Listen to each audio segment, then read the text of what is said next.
Di antara punggung bukit yang diselimuti kabut tipis dan sawah terasering yang berkilauan ditimpa matahari pagi, tersembunyi sebuah desa bernama Lembah Harapan. Desa ini bukanlah desa yang kaya raya, namun penduduknya dikenal memiliki kekayaan batin yang langka.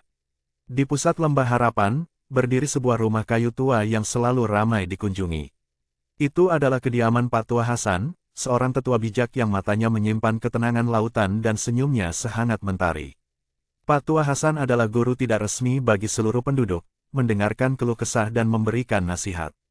Di antara murid-muridnya yang paling sering datang adalah Ahmad, seorang pemuda cerdas yang baru kembali dari kota dan merasa jiwanya kosong, Bunda Fatimah, seorang janda parubaya yang memiliki warung kecil namun sering diuji cobaan, dan Pak Rahmat, seorang pedagang hasil bumi yang sukses namun mudah merasa kurang dan gelisah.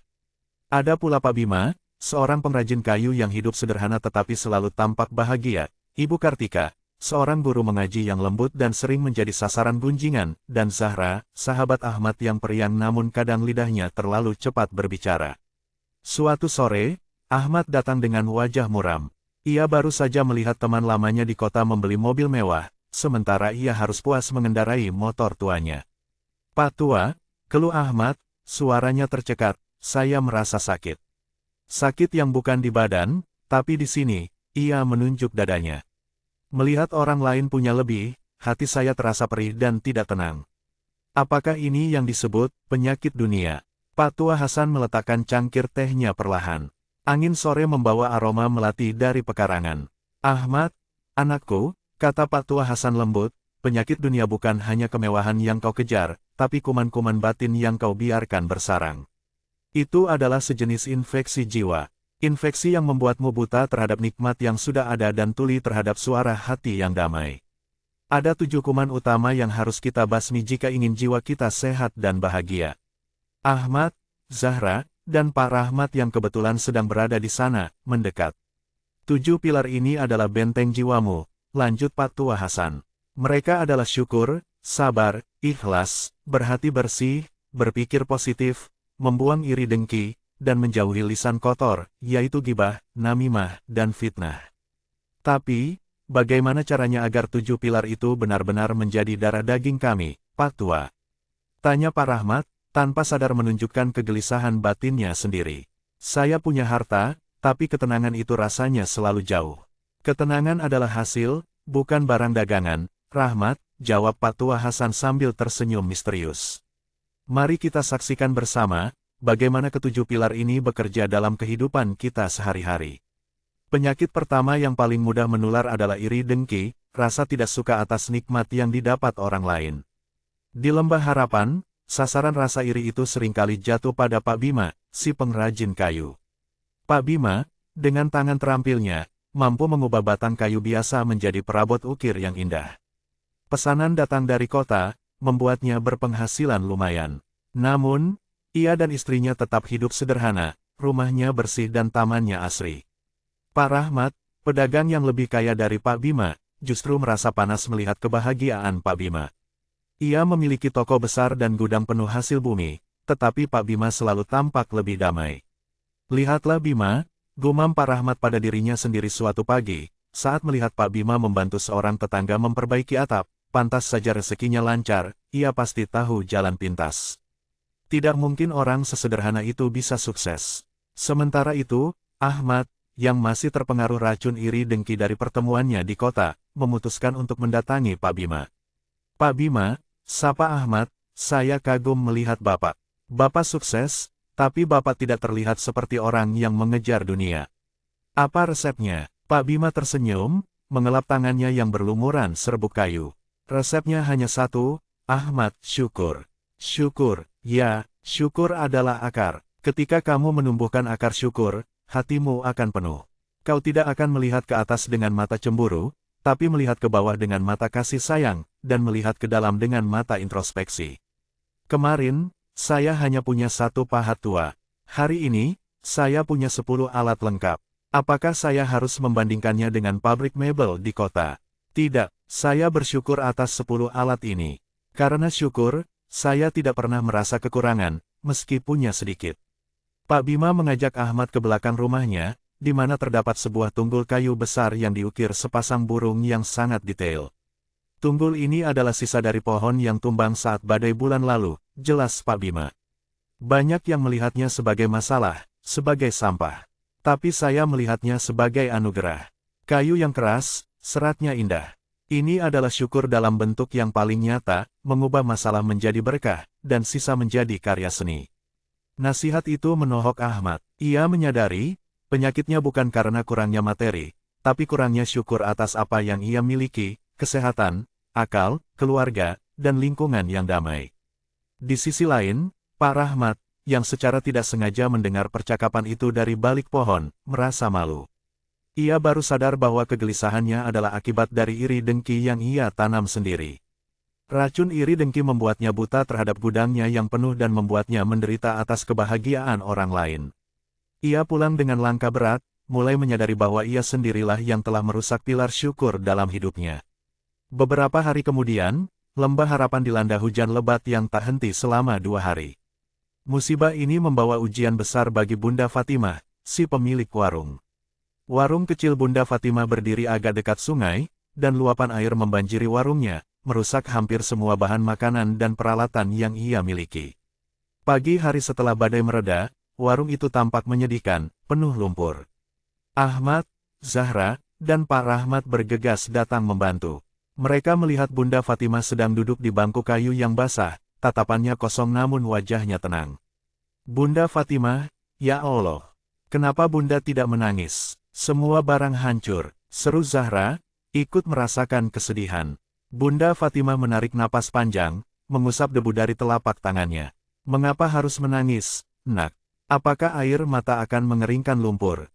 Tidak, air mata hanya akan menguras energi yang seharusnya saya gunakan untuk membersihkan ini semua.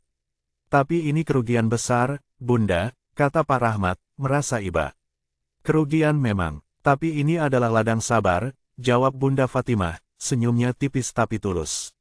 Saya sudah berusaha, saya sudah menaruh barang di tempat yang tinggi. Tapi takdir berkata lain, sabar bukan berarti diam, sabar berarti menerima kenyataan dengan hati yang lapang, lalu bangkit dan berbuat lagi tanpa mengeluh. Ahmad membantu membersihkan tumpukan karung beras yang basah. Bagaimana Bunda bisa seikhlas ini? Itu pilar kedua, Nak, ikhlas, kata Bunda Fatimah sambil mulai menyekop lumpur. Ikhlas adalah melepaskan kepemilikan. Saya tahu, semua yang saya punya di dunia ini hanyalah titipan Allah. Ketika Allah mengambilnya, itu haknya. Saya tidak merasa kehilangan, karena memang bukan milik saya seutuhnya. Kalau saya ikhlas, saya akan melihat ini sebagai kesempatan untuk memulai yang baru, yang mungkin lebih baik. Bunda Fatimah bercerita, dulu ia pernah kehilangan suaminya, yang merupakan ujian jauh lebih berat daripada kehilangan warung. Kehilangan orang yang dicintai itu ujian ikhlas tertinggi. Setelah melewatinya, kehilangan harta terasa ringan.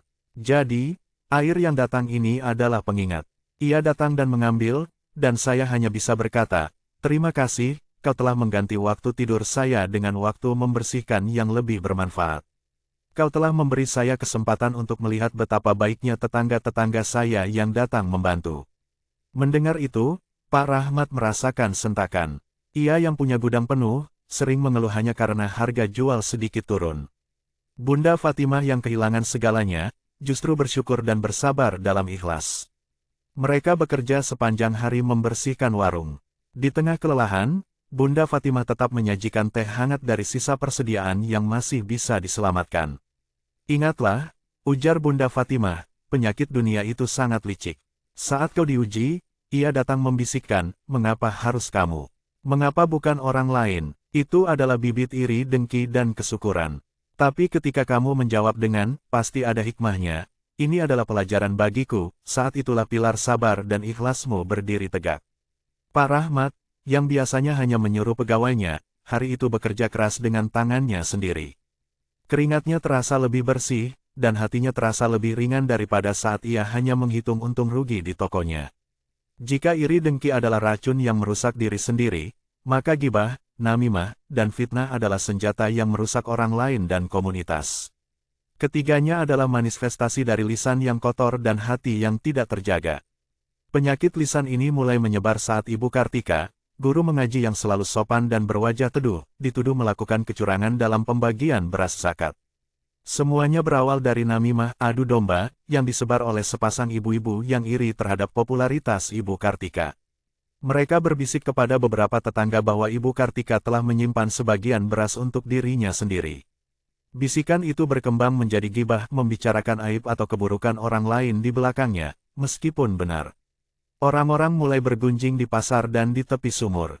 Ternyata Bu Kartika tidak sebersih yang kita kira, kata seorang ibu. Padahal ceramahnya selalu tentang kejujuran. Iya, sudah kuduga, orang yang terlalu baik biasanya menyimpan rahasia, timpal yang lain. Gibah itu kemudian melahirkan fitnah, kebohongan yang dituduhkan kepada orang lain. Seseorang menambahkan bumbu bahwa Ibu Kartika terlihat menjual beras di luar desa. Padahal, Ibu Kartika hanya menjual hasil kebunnya untuk menutupi kebutuhan keluarga.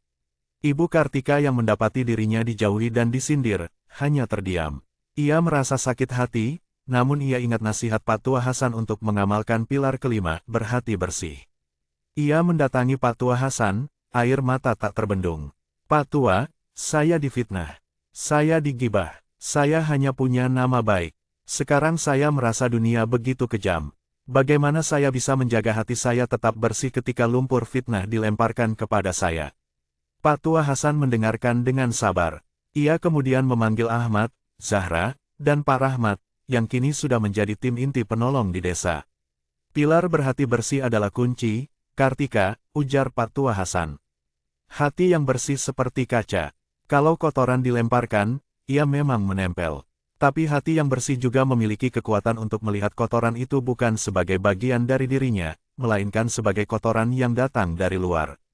Tugasmu bukan melawan kotoran itu dengan kotoran lain, tapi membersihkan hatimu sendiri agar fitnah itu tidak merusak jiwamu. Lalu, bagaimana saya harus bersikap pada orang-orang yang merusak nama baik saya? Tanya Ibu Kartika. Itulah saatnya pilar keempat bekerja, berpikir positif, jawab Pak Tua Hasan. Anggaplah fitnah ini sebagai deterjen.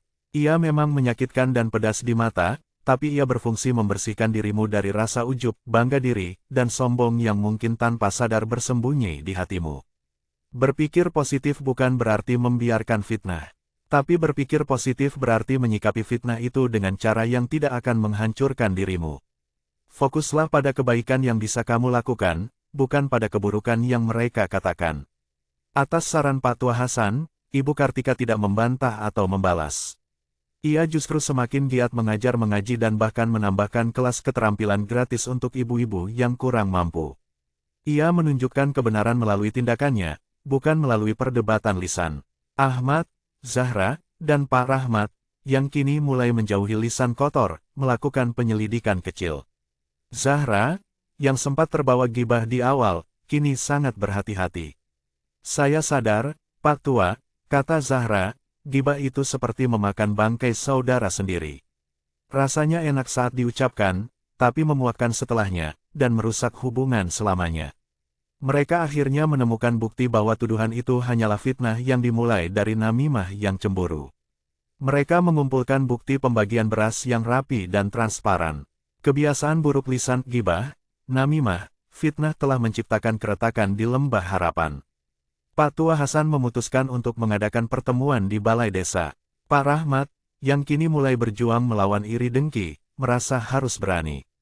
Ia meminta waktu untuk berbicara. Wajahnya pucat. Saudara-saudaraku, suaranya bergetar, saya datang ke sini bukan untuk menghakimi siapa yang bergibah, tapi untuk mengakui penyakit saya sendiri. Saya telah lama memelihara kuman iri dengki terhadap Pak Bima. Semua mata tertuju pada mereka berdua. Pak Bima, terkejut, hanya tersenyum menenangkan. Saya iri pada ketenangan hatinya. Saya iri pada kesuksesannya yang terlihat mudah. Saya berpikir, saya yang lebih giat, harusnya lebih beruntung, lanjut Pak Rahmat, air mata membasahi pipinya. Penyakit iri dengki membuat saya buta terhadap nikmat saya sendiri dan hampir membuat saya mencari celah untuk menjatuhkan Bima. Syukur yang diajarkan, dan ikhlas yang Bunda Fatimah tunjukkan, menyadarkan saya. Iri dengki adalah penyakit yang paling bodoh, karena ia membuatmu menderita atas kebahagiaan orang lain. Ia kemudian menoleh ke Pak Bima.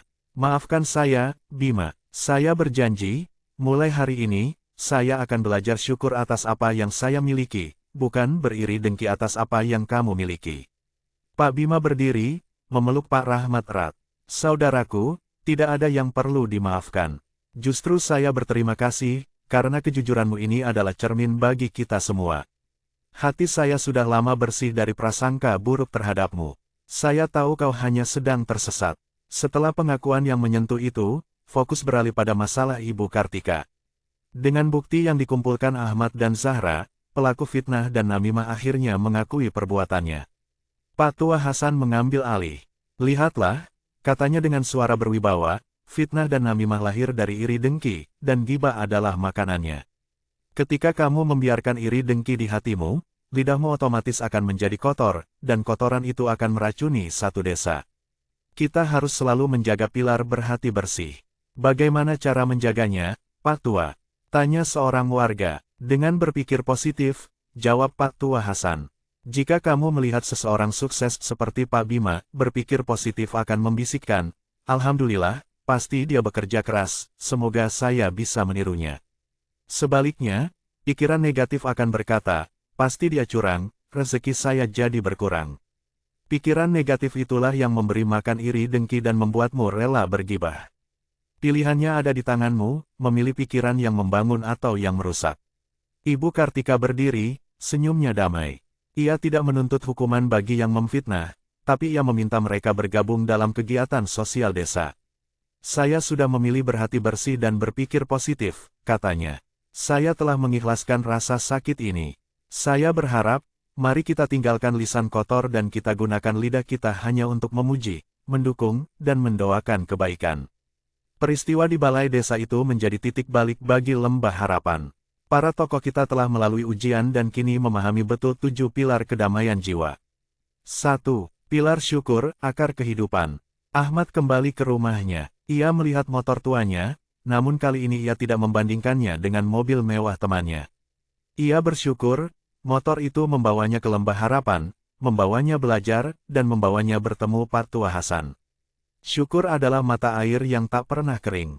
Ia mengubah kurang menjadi cukup, dan cukup menjadi melimpah. 2. Pilar sabar, jubah kekuatan. Bunda Fatimah, dengan bantuan warga, membangun kembali warungnya. Ia memulainya dari nol, tanpa mengeluh. Ujian badai mengajarinya bahwa sabar bukanlah kepasrahan yang statis, melainkan daya tahan yang dinamis. Sabar adalah bahan bakar yang membuatmu bangkit setelah jatuh. 3. Pilar ikhlas, sistem navigasi jiwa. Pak Rahmat, setelah pengakuannya, menjadi lebih ringan dalam berdagang. Ia memberi sebagian keuntungannya untuk perbaikan jalan desa.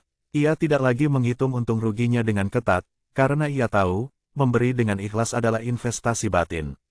Harta yang didapat dengan ikhlas tidak akan membawa kegelisahan.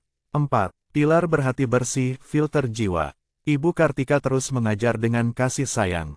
Ia telah membersihkan hatinya dari dendam, menggunakan fitnah sebagai media untuk memurnikan niatnya. Hati yang bersih adalah hati yang tidak menyimpan kotoran masa lalu, memaafkan kesalahan orang lain, dan berfokus pada kebaikan di masa kini. 5. Pilar berpikir positif, kacamata hikmah. Zahra, yang kini menjadi lebih reflektif, menemukan bahwa berpikir positif adalah keputusan. Ketika ada masalah, ia tidak lagi otomatis menyalahkan, tapi mencari pelajaran. Ia melihat Pak Tua Hasan, Pak Bima, dan Bunda Fatimah sebagai bukti bahwa setiap kesulitan membawa benih keberkahan.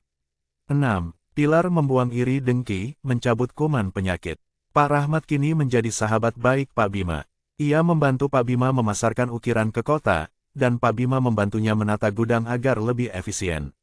Mereka membuktikan, ketika iri dengki dibuang, ia digantikan oleh kolaborasi dan cinta kasih yang berlipat ganda. 7. Pilar menjauhi lisan kotor, pelindung kehormatan. Seluruh desa kini jauh lebih berhati-hati. Ghibah dan namimah berkurang drastis. Mereka sadar, lisan kotor adalah pintu masuk segala kehancuran batin dan sosial. Lidah yang dijaga adalah tanda hati yang terjaga. Setahun berlalu, Lembah Harapan bukan hanya damai, tapi juga maju. Keterampilan mengukir Pak Bima dipadukan dengan jaringan bisnis Pak Rahmat, menciptakan lapangan kerja baru. Warung Bunda Fatimah menjadi pusat berbagi ilmu dan keterampilan. Ibu Kartika memimpin inisiatif kemanusiaan, dan Ahmad bersama Zahra menjadi penjaga tradisi yang bijak. Suatu malam, Ahmad duduk bersama Pak Tua Hasan di teras. "Pak Tua," kata Ahmad, senyumnya kini sejati, "saya tidak lagi merasa sakit. Rasa sakit itu hilang, berganti dengan ketenangan yang belum pernah saya rasakan di kota." "Itulah hakikat, Ahmad," ujar Pak Tua Hasan. "Penyakit dunia itu bukanlah kemiskinan, jabatan rendah, atau kegagalan bisnis. Penyakit dunia yang paling berbahaya adalah kotornya hati dan rusaknya pilar keimanan. Penyakit dunia adalah kesyukuran saat diberi, ketidaksabaran saat diuji, ketidakikhlasan saat diminta, kotornya hati saat melihat keburukan, pikiran negatif saat menghadapi masalah, iri dengki terhadap nikmat orang lain, dan lisan kotor yang merusak kehormatan." Pak Tua Hasan menggenggam tangan Ahmad. "Ketujuh pilar yang kita bahas ini adalah antivirus alamiah bagi jiwamu. Mereka adalah cara agar kamu menjauhkan diri dari penyakit dunia. Selalu syukur, melihat anugerah, bukan kekurangan. Sabar, bertahan dengan anggun, bangkit dengan yakin.